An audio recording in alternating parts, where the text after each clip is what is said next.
বাহ্যিক দৃষ্টিতে লোকে দেখে আমার 3টি চাকরি, কিন্তু তারা এটা জানে না যে এই 3 চাকরির আড়ালে আমি আমার নিজের অস্তিত্বকে কিভাবে তিলে তিলে শেষ করছি। আমি মাহারা সন্তান। বুকের ভিতরে জমে থাকা ছোট বড় দুঃখের কথাগুলা বলা বা শোনার মতো কেউই নেই।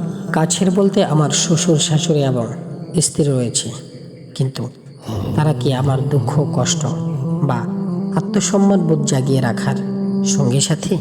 সংসারে ঘানি টানতে গিয়ে আমি আমার এই অসুস্থ শরীর নিয়ে প্রচুর পরিশ্রম করে থাকি। 3টি চাকরির বেতন তো দূরের কথা, আমি আমার এই অভাবের সংসারের মধ্যে ঋণের বোঝা টানতেই শ্বাস বন্ধ হয়ে আসে। স্ত্রীর ছোট বড় আবদার এবং সন্তানদের মুখের হাসি, এসব করতে গিয়েও আমি 1 কাপ চাও নিশ্চিন্তে খেতে পারি না।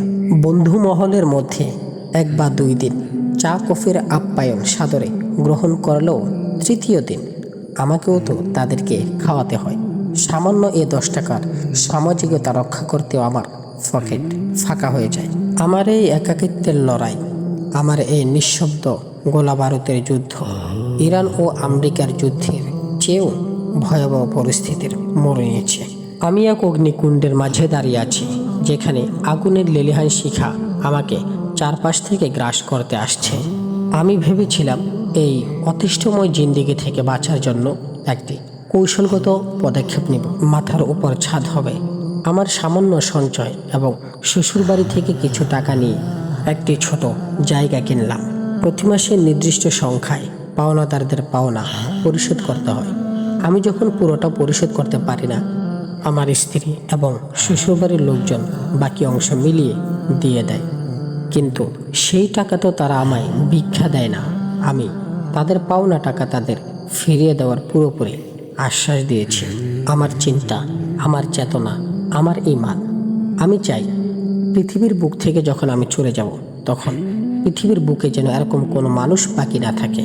তারা আমার ছেলে সন্তানের কাছে এসে বলবে যে তোমার বাবার কাছে, বা আমার স্ত্রীকে এসে বলবে যে তোমার স্বামীর নিকট আমরা 1 টাকা পাই। আমি এরকমভাবে কখনই মরতে চাই না।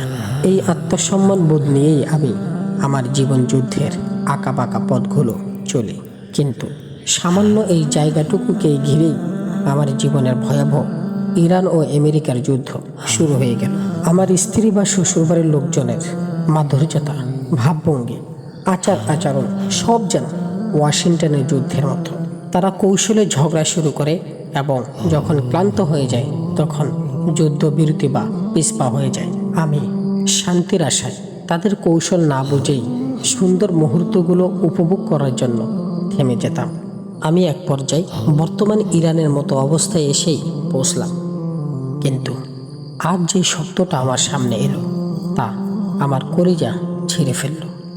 এই যে আজ আমার অসুস্থ শরীর নিয়ে লবণ চিমটির ন্যায় সামান্য কিছু সঞ্চয় দিয়ে, তাদের কাছ থেকে কিছু টাকা নিয়ে, বুক ভরা আশা এবং স্বপ্ন আকাঙ্ক্ষা নিয়ে তিলে তিলে ঘুরে তোলা এই বাড়ি ঘরের আঙিনা আমার শ্বশুর শাশুড়ি এবং স্ত্রী মিলে স্ত্রীর নামেই করে নিল।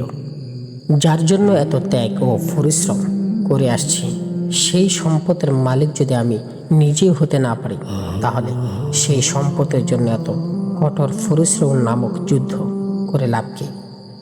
হ্যাঁ, জমিনটা যেহেতু খাস, তাই তারা এটাও তো করতে পারতো যে তাদের মেয়ের নামে কিছু অংশ এবং আমার নামে কিছু অংশ দিয়ে একটি স্ট্যাম্প তৈরি করত। এটা অবশ্য ঠিক, তারা আমাকে প্রচুর সাহায্য বা হেল্প করেছে। তার মানে তো এই নয় যে আমি চিরকাল তাদের গোলাম হয়ে থাকব। শরীয়ত পুরুষকে হেকিম, বিচারক বা রাজত্ব করার জন্য সৃষ্টি করেছে। পুরুষকে তো কোনো নারীর অনুগত করার জন্য সৃষ্টি করেননি। এই জন্যই তো নারী নেতৃত্ব হারাম করা হয়েছে শরীয়তের মধ্যে।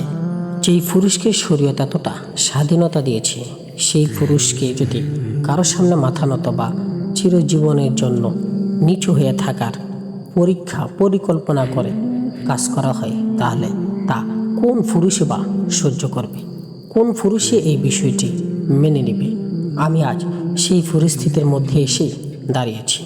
কোনো পুরুষকে যদি নারীর আঁচলের নিচে অনুগত শিশুর ন্যায় ঝুঁকিয়ে রাখার পরিস্থিতি যারা তৈরি করে তাদেরকে বা তাদের এই সিদ্ধান্তকে কোন পুরুষই সম্মানের চোখে দেখবে, কোন পুরুষই এই বিষয়টিকে মেনে নেবে দৃঢ় বিশ্বাসের সহিত। আমার চারপাশে আজ সেই ওয়াশিংটনের মতো কৌশলগত বোমা বর্ষণ করা হচ্ছে। আমি ধুকে ধুকে তিলে তিলে নিঃশেষ হয়ে যাচ্ছি। সবাই তো দেখছে আমি খুব সুখী আছি, ঠিক যেমন এই মুহূর্তে ইরানের পাশে খুবই গোপন এবং সূক্ষ্মভাবে রাশিয়া এবং চীন দাঁড়িয়ে আছে, তেমনি আমার পাশে এক মহা শক্তি রয়েছে। তিনি হচ্ছেন মহান রব্বুল আলামিন। তিনি আজ আমার পাশে আছেন বলেই আমি আবারও নতুন করে ইরানের ন্যায় নতুন সূত্র নিয়ে, নতুন পরিকল্পনা নিয়ে উঠে দাঁড়াতে পেরেছি। আমি এখন স্বস্তির নিঃশ্বাস নিতে পারছি। আমি এখন বুক খুলে হাঁটতে পারছি। আমি এখন অসুস্থ শরীর নিয়ে আবারও প্রতিজ্ঞাবদ্ধ হয়ে সামনের জীবনের পথ অগ্রসর করার অঙ্গীকার করে চলতে পারছি। আমার মা নেই তো কি হয়েছে, ইরানের পাশেও তো একসময় কেউ ছিল না। এখন বর্তমানে গোপনে বা প্রকাশ্যে অনেকেই তাদের পাশে আছে। মোস্তফা খামেনি, তার পিতা আয়াতুল্লাহ খামেনি ইন্তেকাল করেছেন তো কি হয়েছে। মোস্তফা খামেনি তিনি নিজে অশ্রুজলা চোখে বুকে শত শত দুঃখের বোঝা, দুঃখের পাহাড় চাপা দিয়ে সে বাবার রক্তের উপরে দাঁড়িয়ে আবারও নতুন পরিকল্পনা নিয়ে পথ অতিক্রম করছে। আমিও সেই রূপটি করছি, কারণ এই দুনিয়াটা লড়াই করে বেঁচে থাকার জায়গা। কেউ কারো পথ তৈয়ার করে দেয় না, নিজের পথ নিজেই তৈয়ার করে নিতে হয়। লড়াই কখনো নিজের সাথে, কখনো আপনজনদের সাথে, কখনো পাড়া প্রতিবেশীর সাথে, কখনো ফ্রেন্ড সার্কেলের সাথে করেই জীবনকে পরিচালনা করতে হয়। কারণ জীবনকে আমরা যেভাবে সাজাতে চাই সেভাবে কখনই সাজে না। যেভাবে আল্লাহ পাক রব্বুল আলামিন সাজান সেভাবেই সাজে। তাই তো আমি বলি, লাইফ ইজ দ্য ড্রামা। জীবন নাটকের চেয়েও নাটকী।